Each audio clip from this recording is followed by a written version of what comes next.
Ikaze bakunzi ba Semugeshi bayingana dosiye anatike, reka nizere ko weekend ikomeje kubabera nziza. Twerekeze mu burasirazuba bwo hagati, ariko mbere yo kwinjira muri aya makuru mwomeze nshimire mbikuye ku mutima abakomeje gukunda no gukurikira ibyo dukora, abakoze subscribe, Imana rwose bibahera umugisha. Reka tugane mu burasirazuba bwo hagati nyuma y'ibikangisho bishya bya Iran kongera gufunga umuhora wa Hormuz nyuma y'amasaha make, hemejwe agahenge hagati ya Israel na Liban, ibyatumye Iran yemeza ko aka gahenge kagezweho igiye kukishyura igihembo cyo kuba bafunga umuhora wa Hormuz kugira ngo barebe ko ibiganiro hagati y'abadiplomate b'Amerika ndetse n'igihugu cya Iran hari icyo bishobora kugeraho. Perezida Donald J. Trump ahise ateranya inama y'igitaraganya. Ni inama kandi yagaragayemo abayobozi bakuru bo ku rwego rwo hejuru.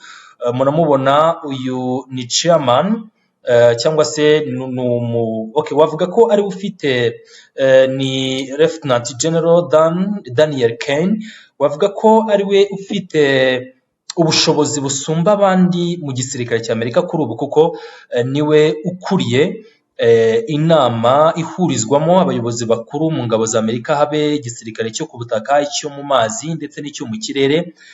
Ahanini ubundi ni chairman w'icyitwa Joint Chiefs of Staff, ni ukuvuga ngo abahagarariye abandi bagaba bakuru b'ingabo mu mitwe itandukanye, abe ku butaka, mu mazi ndetse no mu kirere. Zimwe mu nshingano ze rero harimo kugira inama Minisiteri y'Ingabo, harimo kugira inama mu by'umutekano Perezida Trump ndetse n'izindi nzego zose z'umutekano hariya muri Leta Zunze Ubumwe za Amerika. Ni inama rero Lieutenant General Dan Kane yagaragayemo.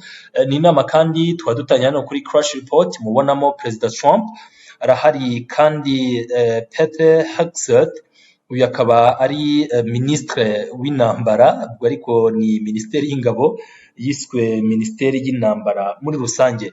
Ibyo baganiriyeho rero nta bindi, nubwo bitigeze bishyirwa hanze, ariko ingingo ihari nyamukuru ni ingingo ijyanye n'ibikangisho by'igihugu cya Irani.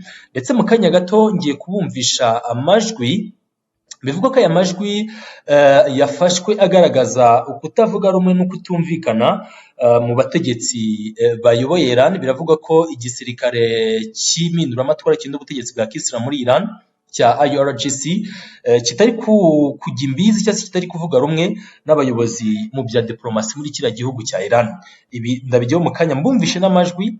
Bivugwa ko yafatiwe kuri Channel 16, ari naho bano bayobozi ba IRGC bari, kuko ngo aba bayobozi ba IRGC ntago bifuza ko umuhora wa Hormuz ufungurwa mu gihe bigaragara ko hari kubaho kubangamira bikomeye cyane Leta Zunze Ubumwe za Amerika, ziri kubangamira inzira ndetse n'ibindi byose nkenerwa ku mato ari guturuka ku byambo bya Iran hara mu kigobe cy'abaperse ndetse no ku byambo bitandukanye bya Iran muri iriya nzira ngari. Ibyo byose rero tugiye kwita tubyinjiramo, nta kindi n'ubundi reka mbumvisha aya majwi ari kuri The Hormuz Letter.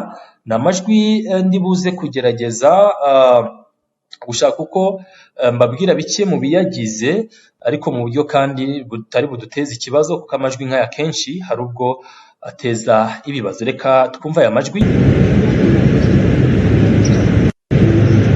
In Persian Gulf and Oman Sea. This is Iranian Stefani calling on Channel 16. Uyu ni umutwe udasanzwe w'igisirikare cya Iran gikorera mu mazi. Strait of Hormuz is still closed. Ati umuhora wa Hormuz urafunze. Of our leader Imam Khamenei. Tuzategereza ibizavugwa n'umuyobozi wacu Imam Khamenei, ubwo n'umuyobozi w'ikirenga. Not by the tweets of some idiots. Apana tweets za bimwe mu bicucu. Aha rero yavuga ngo tweets za bimwe mu bicucu, bikavuga ko yabwiraga ngo yaba yabwiraga uyu Minisitiri w'Ububanyi n'Amahanga wa Iran, Bwana Abbas Araghchi, nyuma y'uko tweets ze ku mbuga nkoranyambaga ze zigaragaza ko Iran yiteguye mu bya diplomasi, ariko bikavuga ko nyine ari ukutavuga rumwe ku rundi ruhande muri zino nzego reka mvuge ko ari inzego za gisirikare n'inzego za gisivile, guhuza bishobora kuba birimo birabagora. Guhuza biri kubagora bishamikiye kuki? Ngira hano kuri the Hormuz Reta biragaragara.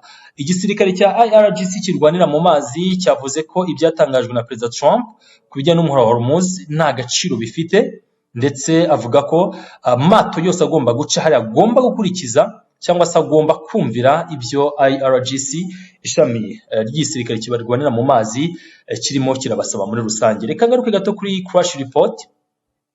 Ahangaha bamwe mu bayobozi bakuru muri Amerika babwiye igitangazamakuru Axios ko vuba aha intambara ishobora gutangira. Intambara ariko igatangira biturutse kuri Iran n'ibyemezo iri gufata, ariko nayo yemeza ko n'ayandi mahitamo ahari, kuko ukurikije ibyo Leta Zunze Ubumwe za Amerika ziri gukora ubwabyo nta cyizere biri gutanga. Ngira ngo nk'uyu mugabo, uyu chairman ukuriye Joint Chief of Staff cyangwa se ukuriye ka kanama gahuriza hamwe abagaba bakuru b'ingabo n'abavuga rikijyana mu ngingo z'umutekano wa Amerika, ibyo bari kuganira nta bindi ngo bari kuganira ibijyanye n'uko bareba possibility yo gutangiza urugamba. Ngira ngo hano muri buze kubibona ngumye kuri Mario Nofo mbere gato yuko dukomeza. Ahangaha biragaragara ko ngo bamwe mu bayobozi bakuru muri Iran bari bavuze ko umuhoro wa Hormuz, senior Iran officials said that ships from new Strait of Hormuz protocols and paying security and safety fees will get priority passage. Those who don't pay get postponed. Less than 24 hours after declaring the strait open, Iran shut it back down, blaming US blockade and ceasefire violation. Ibi twari twabivuzeho ko Iran n'ubundi yaravuze ko gufungura umuhoro wa Hormuz bigomba kuzana n'ikiguzi cy'amafaranga miliyoni 2 z'amadolari zigomba kwishyurwa kuri buri bwato batambutse, bigakorwa nyine nk'amafaranga agiye kuguranwa umutekano ucungwa n'umundi kuri ari amato, ndetse bikanakurikirwa cyangwa bigakurikizwa n'uburinzi bushobora kuba bwatangwa. Ahangaha rero kuri crash report ngira ngo hariho inkuru igaragaza uko Israel nayo yavuze ko yaba yitegura ibijyanye n'intambara vuba. Reka ndebe hano, aya ni amashusho ya Liban, ubwo nuko bimeze, ukuvuga ngo Israel kurasa muri Liban cyangwa se kugaba ibitero mu by'ukuri ni ibintu batari guhagarika. Ngira ngo murabona baramwe mu mashusho ya satellite aba yafashwe agaragaza nyine ubukana bw'ibiba biri kubera hariya. So reka tugire kuri global surveillance, naho haba hari amakuru menshi. Ahangaha rero global surveillance mu kanya gato igaragaje ko hari urujya n'uruza nyuma y'izi nama nyine zo guhuza abantu ba diplomate. Hari kuvugwa urujya n'uruza rw'indege z'intambara zituruka, ngira ngo murabona ko ari amashusho ya flight radar 24. Hari urujya n'uruza rw'indege ziri guturuka mu Burayi ziza mu burasirazuba bwo hagati. Ngira ngo ahangaha wenda nizijya muri Leta Zunze Ubumwe za Amerika si nyinshi, ariko murebe ko indege nyinshi ahangaha hari utunyenyeri mu Budage, ni naho hari ikigo cya Ramstein, ni ikigo kinini cyane mu Burayi kuko gifite ingabo za Amerika ngira ngo zikabakaba ibihumbi 35 ziri mu kigo kimwe, nacyo kigo kivugwa kuba nyine gifite ingabo nyinshi za Leta Zunze Ubumwe za Amerika.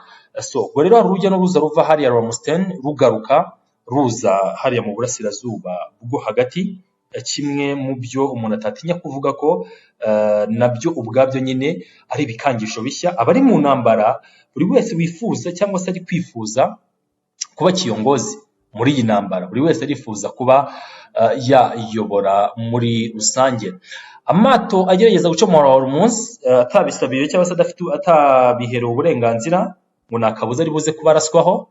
Ubwo IRGC nyine hamaze kubibyemeza, nta kindi kiri buze kuba. Hanyuma ngiya nkuru rero kuri global surveillance, bamwe mu bayobozi bakuru mu gisirikare cya Israel bongeye kugaragaza ko bashobora gutangiza intambara vuba n'igihugu cya Iran. Bimwe mu bitangazamakuru byomekeye kuri Israel nka Channel 12, Channel 13 kandi ndetse na Ynet byemeje ko rwose mu minsi ya vuba IDF cyangwa se igisirikare cya Israel gishobora gutangiza ibitero bishya, kongera kigasubukura ibitero ku gihugu cya Iran gikomeje kunangira umutima. Iran iri gushinzwa ibi byose ngira ngo bikube no muri aya majwi, mu gihe n'ubundi Leta Zunze Ubumwe za Amerika nazo zidashaka kuva ku izima, kubera ko nk'icyo Iran iri gushinza Leta Zunze Ubumwe za Amerika. Tugarutse gato hano kuri the Hormuz Reta, ni platform nayo nyine ivuga byinshi birahara mu burasirazuba bwo hagati, nakwiye follow kabisa. Ni ukuvuga ngo ubuyobozi bw'ikirenga cyangwa se bufite mu nshingano bijyanye n'umutekano hara muri Irani burimo buragaya cyane zino bariyeri za Leta Zunze Ubumwe za Amerika, kuko kuzishyira hariya bari kubifata nk'aho ari ukurenga, ari ukwica agahenge. Kubera iki? Izi bariyeri zashyizwe hariya nazo zisa nk'izifitemo ingingo navuga itari gushimisha abategetsi ba Iran, habe mu rwego rwa gisirikare n'urwa diplomasi cyangwa se rw'ubutegetsi, kubera ko amato ya Iran aturuka ku byamu bya Iran ntabwo yemerewe guca muri iriya nzira, andi mato akatambuka. Iran nayo ikibaza ukuntu iri guha inzira amato y'ibindi bihugu ayaba adashobora kugenda, kuko aya mato yandi ari kugera hariya Amerika yafungiye amayira mu nyanja y'Abarabu cyangwa se mu kigobe cya Oman, akemererwa gutambuka, mu gihe amato y'igihugu cya Iran yo ari kugera hariya bikaba byaba ibindi.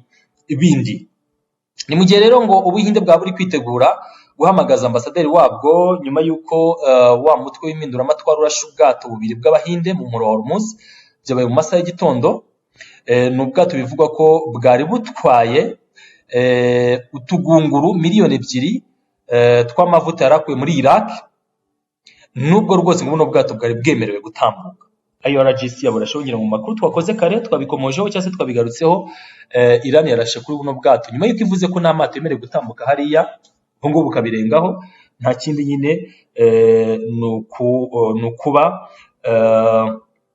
nukuba habaho nyine warning yihuta cyane yo kubihanangiriza, ngo nta kindi cyabaye nyine uretse kwita baharasa no kubugabaho ibitero. Ubuhinde rero bwaba bwitegura kuba bwahamagaza ambasaderi wabwo. Ubuhinde rero ngo kuva bwafunga umuhoro munsi ngo bumaze kugaba ibitero 3 ku mato ari kugerageza guca hariya mu buryo butemewe, bamaze kugaba ibitero 3. So reka rero nge mbashimire cyane mwese, dukomeza kubana umunsi ku munsi w'ejo tuzongera tuganire, dukomoze ku ngingo nyinshi ziba ziri kugenda bivugwa ndetse n'ibikomozwaho.